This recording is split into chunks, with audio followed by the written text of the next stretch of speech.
all know a guy who only occasionally shaves for big occasions, and it's because that occasional shave really hurts. It's the time of year for big occasions, and yet there he is, suffering with that cheap drugstore razor. Let's help him out. Henson Shaving's line of razors, built with aerospace precision, deliver a smooth shave your dad, brother, and even son can enjoy, eventually. With replacement blades just 10 cents each, you'll buy it once and they'll use it for life. How's that for the perfect gift? Celebrate with 100 free blades on your first purchase, and no subscription headaches. HensonShaving.com/holiday. Don't forget that your skin is your largest organ, and the sun can be your skin's worst enemy. Dermatologist-recommended Neutrogena products offer the ultimate protection for your skin. From makeup remover wipes to Hydro Boost Water Gel Facial Moisturizer, BJ's has your entire lineup of Neutrogena skincare products. And now through December 3rd, save $4 on any Neutrogena product at BJ's. Love your skin back and save now through December 3rd, only at BJ's.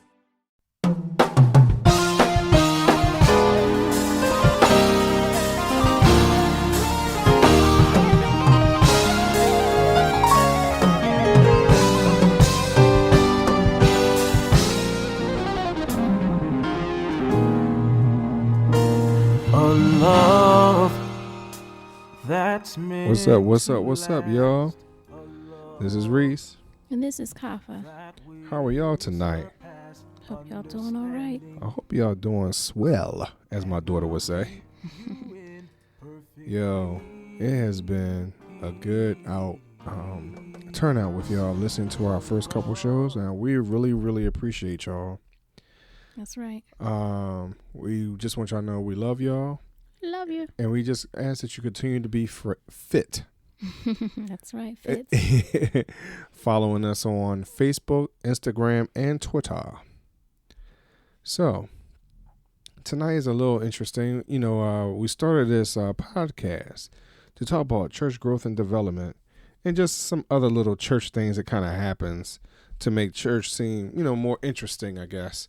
But in this episode today, we're going to talk a little bit about millennials and them, how they view church and things like that. Okay. One of the first things I do want to, I know we talked about it before, right? About just some of these, first of all, the categories that people are in age-wise. I did not know it's so many different ones.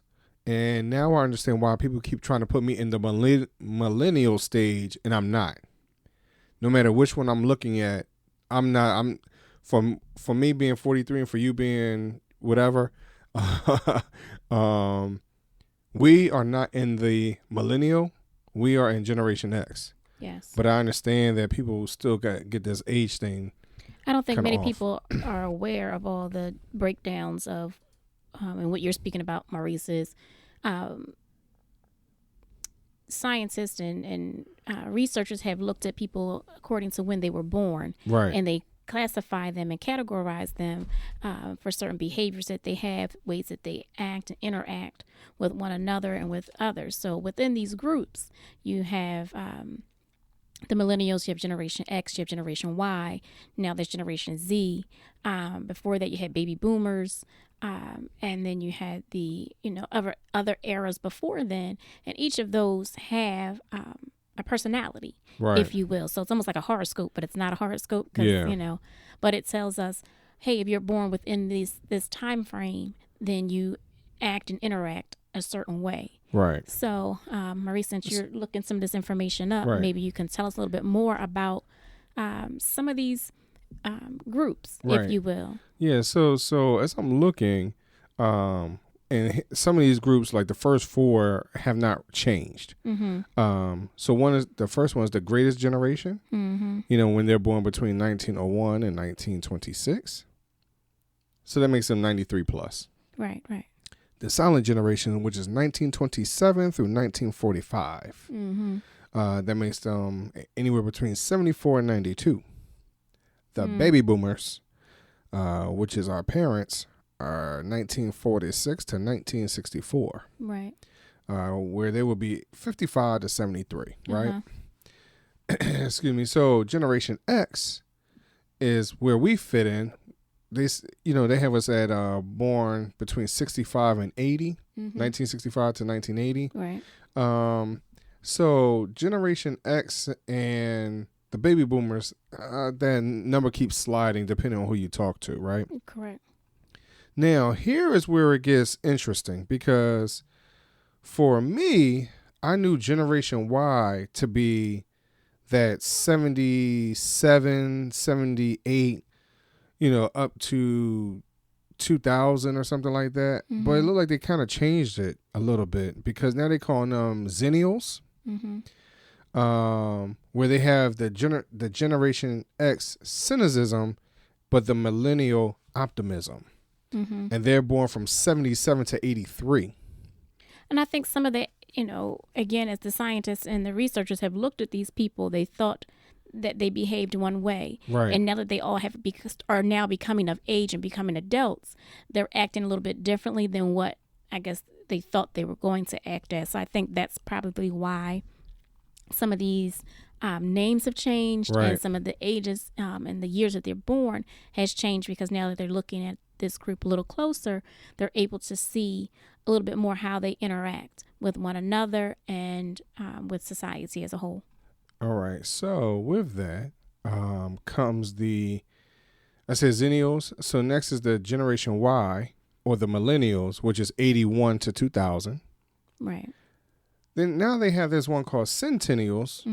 It says right here, newer term, 95 to 2008. 1995 to 2008. And then this is where it starts to get crazy, because everybody's overlapping. Now is the Generation Z, post-millennials, or iGen also, and they're from 2001 to 2019. Again, I think they overlap because it depends on what your personality is. So even though you were, somebody who was born in 2000 may act more like a centennial, I don't remember the names of them, or someone else born in the year 2000 may act a different way. Right. So, you can look at this as our daughter who was born 2001. Right. Does she act like all of her friends who were also born in 2001? She has a very old soul. Right, she does. And she is different in a lot of different ways, from her counterparts. So I think that's what they're realizing, that it's because there's so many of them that they're looking at them a little bit differently as they grow. So I think when they came upon some of these names, that era from the Great Depression, they were already adults. They had already right. lived through it. So right. it was nothing that they had to watch them go from, hey, this is how you acted as a child, and hey, this is how you act as an adult, and now this is how you're acting as an older adult. I think because they looked at these people as adults, it's different. So, the way you act as a child is going to be a little bit different than the way that you act when you're a young adult. Right. And it's clearly different than the way you act when you're 50, 60, 70 years old. Right. There's some things within your personality that will stay the same, but I am clearly not as free-spirited as I was when I was 16, 17, 18 years old. Right. So I can't say, oh yeah, I fit within this criteria, and you can classify me as this, because there's again, it's quite similar to a horoscope where it says, well, if you're born in this time frame, you act this way. And I just know this because I've gone through a lot of trainings, right, dealing with this with previous employers that I've had, because we had to, I worked at a senior center and with seniors in a office of aging. So we were always looking at our range of individuals. We served those who were 50 and up. So someone could join or participate in the center, or participate in center type activities at the age of 50. And what they were looking for was clearly different than someone who was 90. And they both can go to the same place and they could participate in the same activity, but it was clearly for a different purpose. So we looked at that in a lot of different trainings, and what the scientists and the researchers have found, that those who are baby boomers are not willing to join anything. Mm-hmm. They want to come in, check in. Yeah, I'm taking this class here, and I'm painting, and they'll show you all the stuff they've done, Mm-hmm. but they don't walk out of there saying, "Oh, I'm a part of this." Right. Right. It doesn't define them. They're not interested in it. They love to volunteer. They love to give back their knowledge because they all went to. A lot of them went to college. Right. A lot of them have a lot of knowledge, and they're willing to share that, but they're not going there to learn more things or anything like that in that reference, because they've learned a lot. So Right. they're there to give back what they've learned. Right. They may pick up a different hobby, but they don't really look at it as if, oh, I'm learning Zumba. Right. You know, right. no, right. I'm right. going to a Zumba class. Right. You know, because I'm that upscale and that high acidity that I can do that. Right. You know, whereas those who are in the Great Depression, they hold real tight to everything. Mm-hmm. You know, they don't want to move. They don't want to move their seat because they scared somebody going to take it. Mm-hmm. Right. You know what I mean? So that was the difference then. So again, what I'm getting at is these scientists and researchers have looked at these things and can truly, I guess, pinpoint the behaviors of those who were born in those earlier years because they're adults and that's how they act. Where I think people like our daughter, who was born in 2001, she's not an adult yet. Mm-hmm. You know, so the way that she behaves now is not the way she's going to behave 10 years from now. Hopefully. You know, so, and it's clearly not, I mean, but her being 18 is not the way she behaved 10 years ago. No, it's not. You know, she was a little more shy, a little more reserved. Now she's not as much. Right. Right. You know, she's willing to go out there and do her thing and, you know, meet people. And, you know, she's a little bit reserved at first, but she's outspoken. She speaks her mind when she can. Mm-hmm. So that's clearly different. So I think, again, when they were doing some of this and saying, oh, okay, well, this is how they act who were born in this year. Well, yeah, they were a little more reserved and a little more laid back. And they said, oh, that's because they're part of the computer generation. And that's why they're so quiet and reserved, because they don't have to interact with one another. Right. Well, she ain't like that no more. Yeah. You know what I mean? So, and I think that's why they overlap, I think, because, again, some of her friends are still quiet and reserved and stay in their computers and stay in their cell phones. And others of them are more out there and put the phone down and interact and talk to people. So I just want to say this real quick. So as I'm listening to you, right, and you talking about how she's a little more outgoing and things like that, right?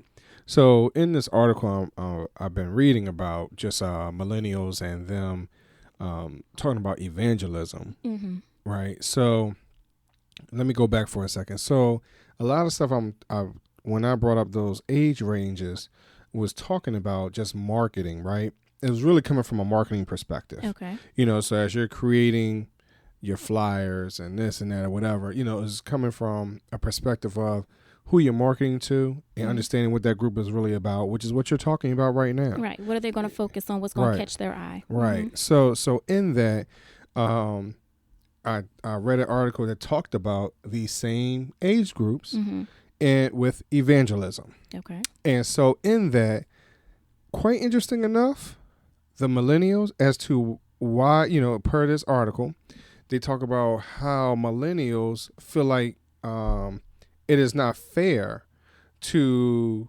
share one's belief, you know, with someone of different faith in hopes that they will one day share the same faith. Which is interesting, because now you're saying, because yes, our daughter might have been shy at one time, but, you know, and now she's a little more outspoken. But is she really sharing that she's a Christian? Is she really talking to those that may not share her belief in hopes of converting one way or the other?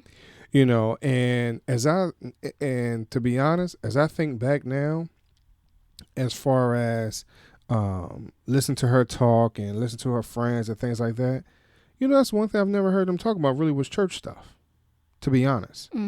You know, and which is quite interesting that particular age group does not really support that.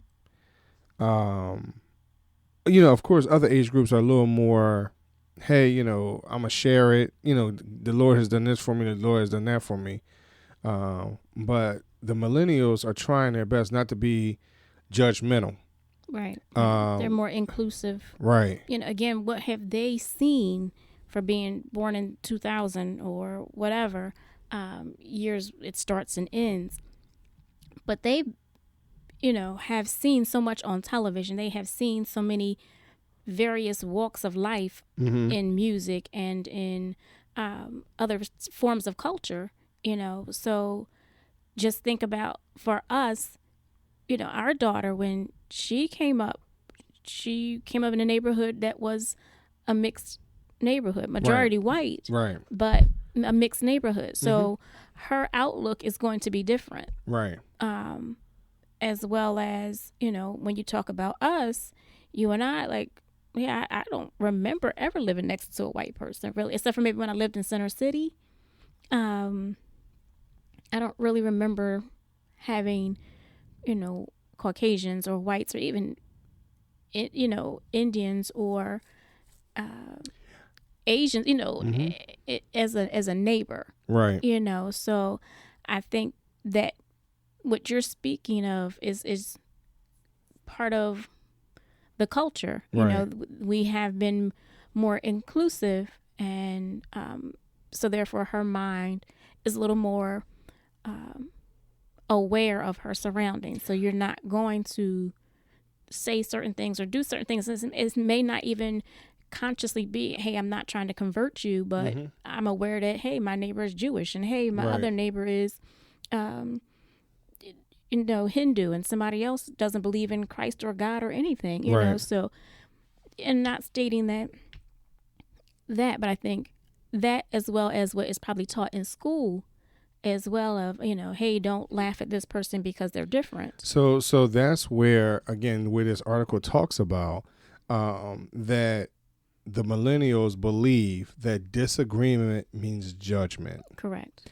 So as soon as you disagree with them, that means you're judging them. And I mean, and sorry to cut you off, but that's what our daughter would say to us all the time. Whenever we would say something, she would turn to us and say, "That's mean." Right.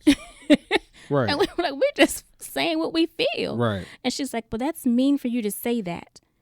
And it was like, sometimes I didn't catch how it was mean, but I respected what she was saying. Like, oh, okay, I'm sorry, but yeah, And I think that's where evangelism hurts. Mm-hmm. Why a lot of these churches are not growing. They may grow from a perspective of, hey, these, Gen X's and some of these Gen Y's, quote unquote, are shifting from one church to another and maybe bringing their family with them. But overall, most of these churches aren't growing. And you're starting to have more and more churches being developed, founded. Mm-hmm. But are they really going to grow as long as these millennials do not attend? And church overall, from as far back as I can remember, yes, the life of the church depended on those seniors, the silent generation. So, those other generations, because of them, their funds and whatever else. I mean, but they were a little more, committed to tithing and things like that. Well, not only tithing, but the silent generation, that's what they're known for. They're known for joining things and staying in it. I'm a lifelong member at. Right. I'm a lifelong member of. Those things, like, that's what that silent generation is. Like, they're the ones that are like, I've been a secretary all my life. Like, they're proud to be, I went to school for nursing and I've been a nurse for, 35 years. Right. That's who they are. Like, they'll say what their occupation is and where they go to church, and before they even say their name. Mm-hmm. Hi, I go to such and such, and what's your name? Oh, my name is Barbara. So, or it's my name is Barbara and I'm a nurse and I attend such and such. Like, they have more pride in what they've done. Right. They have pride in what they've done, and then I think that's what, like you said, what holds the church, because they're joining and they're not leaving. Nothing is going to push them away. Like, I think of my church grandmother, like, no matter who was the pastor, right. It's like, nobody's going to move me out of my church. This was my church. I was, raised here, and every time the church moved, I moved with them. Right. So that was her mindset. Right. If the music was bad, she was there. If the preaching was bad, she was there. Like, it wasn't nothing that was going to change Deter. that. Yeah, to change that. So where I think our generation and the generations that follow are looking for something more. And I think some of that is because of what we have been handed and what the baby boomers above us have given us and who have left us. So they went to school and they were looking for education, so they made sure we were educated. Right. And pushed us to do that. And they moved out of the inner cities to the suburbs, and that's what, we kind of did as well. So, and we looked for, that white picket fence and the, 2.5 kids and the dog and all that kind of stuff. Like that was what was painted for us. Mm-hmm. So I think that's the difference. And then what this Generation X and the millennials are looking for is a little bit different, I think. And we see this in the fact that a lot of those people, not our kids' age, but a little bit older, for those that we used to be on youth choir with, that may be, 5 to 10 years younger than us. Mm-hmm. The majority of them are not married. They're not having kids. They haven't bought a home. Like, Right. Are they successful in their career? Yes. But there's nothing else within what we were told to have as goals that they're seeking. Right. And you're correct on that. And I do see, now that you've mentioned that, and I'm thinking on most of them, from every church we've been a member of, things like that, no one has really taken that, like you said, that leap of getting married. Mm-hmm. Some of them have had 2, 3, and 4 different jobs. Okay.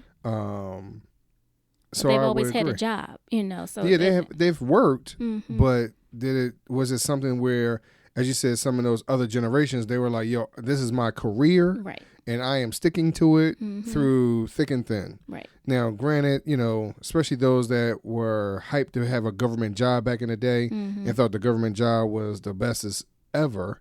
And then I think that's where the difference comes with,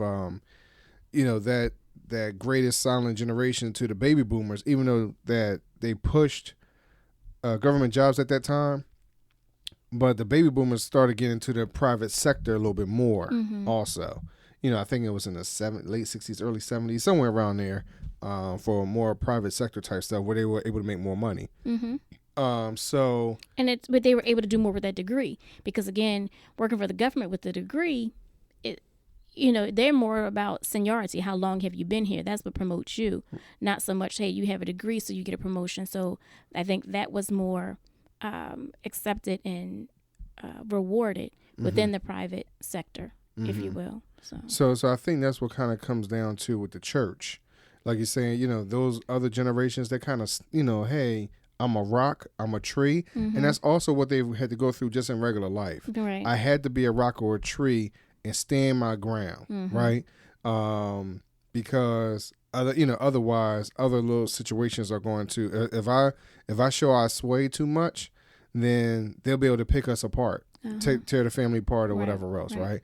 And then, you have, let's say us as Generation X, we're kind of caught in the middle. And per this article, it talks about, hey, even though some of us are in church, but we're preparing ourselves to take care of our parents. Mm-hmm. We're kind of in that mindset, right? So we're trying to allow, though, like you said, our kids to kind of roam, be free, do what you got to do. But at the same time, they're not committing to anything really mm-hmm. when it really comes down to it. Right. So I think trying to evangelize to this particular group of young people, I see it as something that is not going to be easy. Some of the things that might have enticed us back in the day, i.e., this church over here, they have the bomb bowling parties. They get ready to go skating. Let's go skating with them. Hey, y'all, everyone's going to Great Adventure or whatever it might have been. So, those things don't entice this generation. Like, no. That's not going to sway my daughter to do anything to say we're going to Great Adventure. I mean, and she likes amusement parks, but because I think of their lack of communication, their lack of those group activities, Right. that they don't see the value in it. Right. You know, so once you've been to one or two amusement parks, for them, they like, all right, I've been there, done that. Right. Check that off my list, move on to the next thing. So where for us it was, hey, we're going. Yeah, we just went last night, but we're going again. Mm-hmm. You know, like you said, your cousin can go see the same movie 4 or 5 times. But he says, well, I went with different people, or I went to a different theater and it was a different experience, which it probably is. Yeah. You know, because you're going with different people. But that's the whole part. You're with people. Right. You know, I think, and we've talked about this, you know, off of the show, just you and I, but our kids today in schools, they can't talk. They don't have recess. You know, when you have gym, it's not a fun time. It's, you know, all testing. And when you have lunch, they can't talk during lunch. You sit with your group. Well, not with your group. You sit with your class. Right. So even if you have a friend in another class and you want to sit there and bust it up with them, nope, sit right here at this table. Table 6 is for people who are in room 306. And then your teacher will come and get you. You know, so there was no time for them to socialize. Mm-hmm. So they don't know how to. Yeah. And I think, so in church, I think it almost mirrors that perspective, you know, because a lot of things is just a church service. You know, if you look at what people are advertising right now, what they're talking about, everything is literally just a church service. There's nothing else. Like you said, it's just a socialization thing. You know, people don't, like you said, people aren't really sitting down and talking anymore. Mm-hmm. You know, so for me in church, that was one of the things that enticed me, Right. to be able to sit down and, you know, yes, we might be in church service, but guess what? We weren't leaving immediately afterwards. Mm-hmm. You know, we might have sat down and ate this fried chicken sandwich real quick together and getting high cholesterol together. Mm-hmm. You know, we had something in common, but, you know, but the thing was, we socialized, we spoke. Now, granted, yeah, could we have gotten home and gotten on our landline? I'm sorry, millennials. I know y'all know what that means, you know, with the 100-foot cord going around the whole house, you know, but the thing is that they don't do that. Mm-hmm. They have these phones and they could text each other while they're in service. Right. You know. So there's no need to meet up after service to say, hey, how was your week, or what's going on, or what are we doing? Where are we going to go get that chicken sandwich from? Because all through service, I can send you messages and say, hey, I ordered our chicken sandwich already. All we got to do is pick it up. Right. And then somebody else will say, oh, we ain't even got to pick it up. I got, Uber Eats is going to make the delivery. So, right. DoorDash. You know, so that's some of the difference, that they have so many things that's available to them, that it does make church service hard. It makes evangelizing hard. It makes ministry hard. Right. All of those things are difficult for that. And I think what I'm thinking of and what I'm getting is the onus is back on us. Mm-hmm. Because what kept us in church was the 2 generations before. So it wasn't the baby boomers. There was a few of them there, but it was more so that other generation that was like, baby, you gonna go downstairs and you gonna serve the cake. Like, what? I was getting ready to run out. Like, right. I was getting ready to go do such, but no, they forced us to stay there and do that kind of stuff. Yeah. You know, oh, you're gonna go to the store? Well, get me this, and you know. Wait a minute. Did I say I was going to the store for you? What? You know, so then you run in the store for somebody else, and then you come back to the store. You didn't tell me you was going to the store. Okay. Was I supposed to? Right. Well, now I need you to go and get. Well, I didn't say I was going back to the store, but you didn't say those things. You just said yes and kept it going, and you were there to do all those things for them. Where, again, as you said, Maurice, it's not quite like that now, because the baby boomers aren't there, you know. So, to kind of lead the way, if you will. So if our kids are in church, then the boomers aren't there, and it's just a little bit sporadic for who they have to look up to and who they have to listen to. Right. And if they have to sit there and listen to 80-year-olds and 90-year-olds, it's kind of tough. Very much so. You know, it's kind of tough because they don't have that connection, right, if you will. So,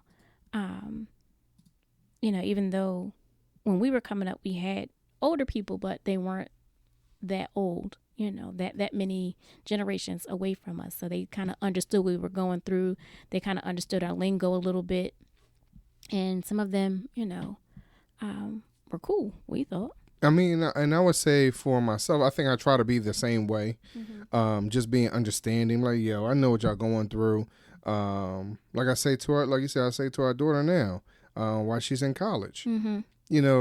I understand you trying to do your thing. I know you trying to be friends, get friends, this, that, and the other, socialize. No, you ain't got to call us every night. Right. And have a 2-hour, 3-hour phone call with us. No, sweetie, go ahead and do what you got to do. Right. So like you said, so with that, I also understand in the church perspective. No, y'all go ahead, young people, y'all go over there and sit down and talk. Now I don't necessarily agree with children's church per se, but I do think that there has to be a time where the kids can kind of gather together. Right. So that's one of the things that I really do believe, that kind of, when we think about evangelism for churches, this is one of the things they have to really take a look at are the age groups and understand that, this millennial group, they're not talking to their friends about, beliefs and stuff. Right. And that, they do believe that disagreement means judgment. And they don't want judgment from us as adults, and they don't want judgment from their peers, especially when it comes down to, because as soon as you think that you're judging somebody and you keep pressuring them, does it become bullying? Because that bullying thing, I think is a really touchy subject. Right. Because, and again, that's what they're taught in school. Right. That, not to do that. So right. From being a youngster, like, we talk to our kids and say, well, hey, are there fights or there's this going on in school? And it's really not a whole lot, not like it was when we were coming up. It may be a few, but right. That's more stuff that's spilling out from them being at home and then spilling it into school. But it's not like some beef that happened at school, right? Type thing. So it's just totally different. So as you said, for those church leaders out there, you have a lot to think about. You can't just reach out to the community the way that you used to, because this community and these youngsters have truly changed very much so, and are not the same folks that you're used to bringing in your doors. And they may not want to join and be a part of it and all that kind of stuff, and what they're looking for, how you reach out to them. It may not be a flyer. Yeah. So, I mean, last year with my daughter in high school, Reese, you was always looking for a flyer. Like, you was always like, where the information written at? Right. Right. It's not on the website. It ain't, if they don't have a flyer and it's not on the website, then how do we know it's true? Right. And I was like, well, she said, that's what it is. Yeah. Like, nothing about the prom, nothing about, different activities, class trip, like everything was just kind of word of mouth. Right. Maybe it's something on social media, but you had to be a part of that group to get the information. You're right about that. Yeah. So it's like, as a parent, we were lost. Because we're used to like, hey, you gonna phone call us. The church used to give phone calls. Class leaders, yep. Or section leaders for the choir, right, would tell you, yes, this is the songs we're singing, this is what we're having rehearsal, this is what we're wearing, so you kind of knew what was going on. Again, that communication, right. But now, that was a hot mess. Like, there was just nothing really out there to really tell you what was going on. When the principal would call and say, hey, this is what's going on. But outside of that, there was nothing really written to kind of say, hey, mark your calendars. Right. This is what's going to happen. Yeah, I think that's the other thing, too, that, so as you're talking about, it's funny how the church and the school kind of is like hand in hand. Because even in churches, again, like I said, you don't hear about all the other stuff that's going on. You hear about church services, but you don't hear too much about Bible study per se anymore. Right. You don't hear about love feasts like that anymore. You don't even hear about the social things, a chicken fry. You don't hear about them going to see Sight and Sound. Yeah. You don't see those flyers out there like that. What you do see though, you see it for those senior centers though. Right. I do. I will see that. I will say that. I do Because see it that's for them. how they market to the generations that they know want to have that. They have to have something in their hand. Right. And you know what? The thing is that I don't necessarily have to have it in my hand, even if it's via email or social media or something like that. Listen, I have, over the last couple of days, I've been doing my social media look or whatever. I have like 20 some odd accounts. Okay. You get what I mean? So it's not like I can't find you. You get what I'm saying? I'm on almost every platform there is. Okay. So I don't care if you put on Snapchat. I don't care if you put on Instagram, Periscope. I don't care what it is. Just something to say, hey, this is what's going on at the school. Hey, this is what's going on at the church. Let someone know what's happening. And then, I think what happens is that people get upset and like, yo, you didn't come to the last one, so I'm not going to invite you again. Right. Well, hold on. Wait a second. You don't know actually what's going on. And without really talking to me and getting a better idea to say, hey, Reese, I invited you. What's going on? Hey, everyone does have a life. And I think that's the other part, too, is that at least for our generation, as far as evangelism, and I keep hearing a lot of people say this, unfortunately, all my friends are just like me. Everybody that I talk to is just like me. So that means everyone that I talk to is a Christian. So who am I? How am I? And I understand birds of a feather flock together, but there has to be one person out there that you can find.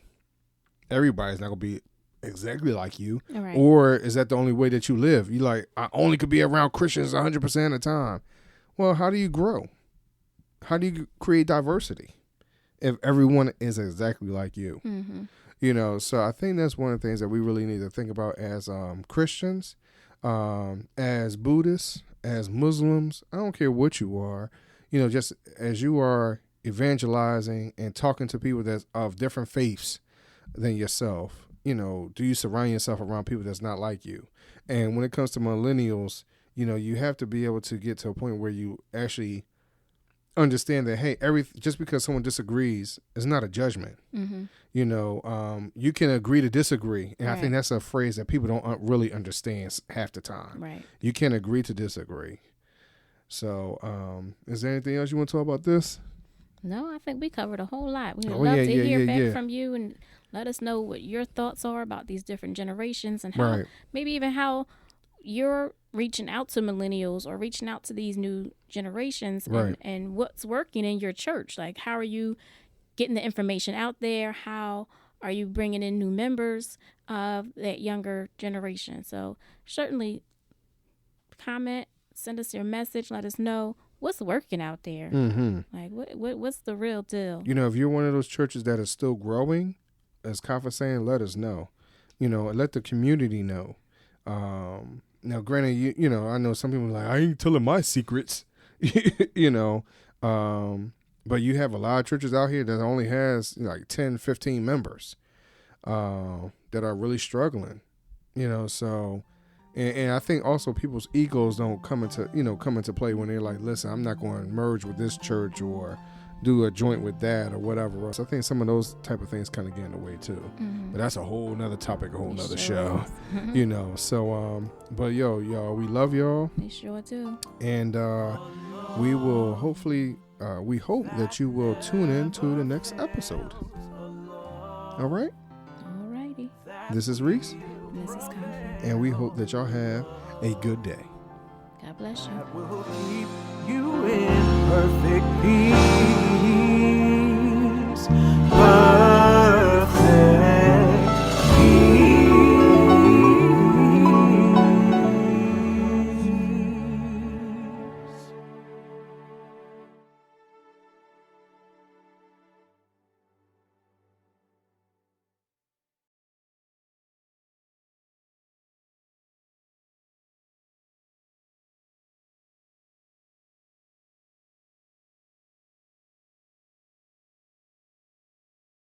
We all know a guy who only occasionally shaves for big occasions, and it's because that occasional shave really hurts. It's the time of year for big occasions, and yet there he is, suffering with that cheap drugstore razor. Let's help him out. Henson Shaving's line of razors, built with aerospace precision, deliver a smooth shave your dad, brother, and even son can enjoy, eventually. With replacement blades just 10 cents each, you'll buy it once and they'll use it for life. How's that for the perfect gift? Celebrate with 100 free blades on your first purchase, and no subscription headaches. HensonShaving.com/holiday.